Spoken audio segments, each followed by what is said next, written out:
Hey everyone, I'm Machine Vegan. Thanks for coming to my channel. I want to start out with saying this is my first attempt at YouTube and YouTube creating, so it is something that I'm very new to, so I hope that I get better and I hope that I can provide quality content for people who are coming here to generally be entertained or also learn. So I'm going to be starting off with my first project, which is 1001 Video Games to Play Before You Die.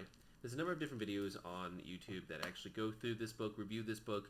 There's 2 or 3 channels that I've seen that actually do go through the video games that are in this book, but I think it doesn't combine enough things that I personally would like to see, which is not only a playthrough of the game with game footage, but I also do want to see the history, the discussion of the technology at the time that existed when the video games were actually released, and a number of different things that I don't know are available in a kind of a one channel kind of stop.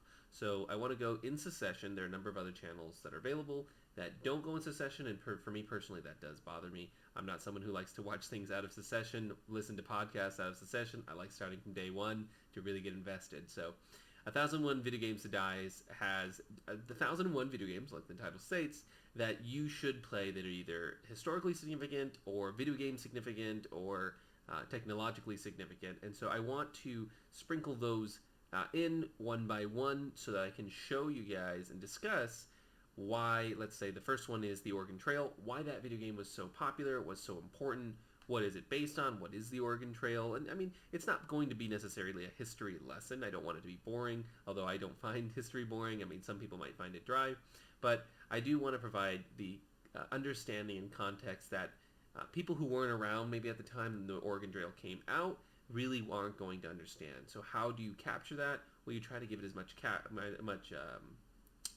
context, and you try to capture the zeitgeist, or at least try to describe the culture and the feeling of the time. What do these mean? How do they reflect? I mean, there's a large theory going around with movies, how cultural and world events shape our movies in the coming years after it. So 9/11, we have theories concerning why we had so many movies that are heroes and anti-heroes after that, and then currently we're dealing with the aftermath of the pandemic and how those movies that are coming out after the pandemic, what are those reflecting in society?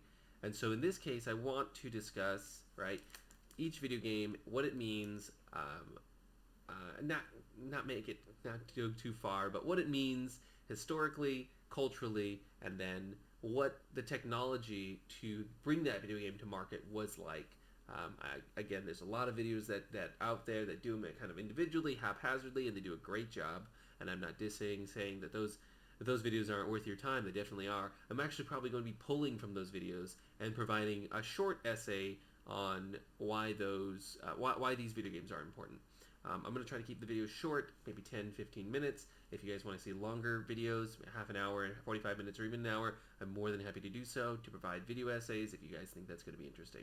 So uh, I'm not going to ramble on any longer. Appreciate you guys for coming. Thank you, and please like, subscribe, and if you enjoy this content, please comment. Tell me how you'd like to improve, how you would like it to change, or anything like that. Thanks.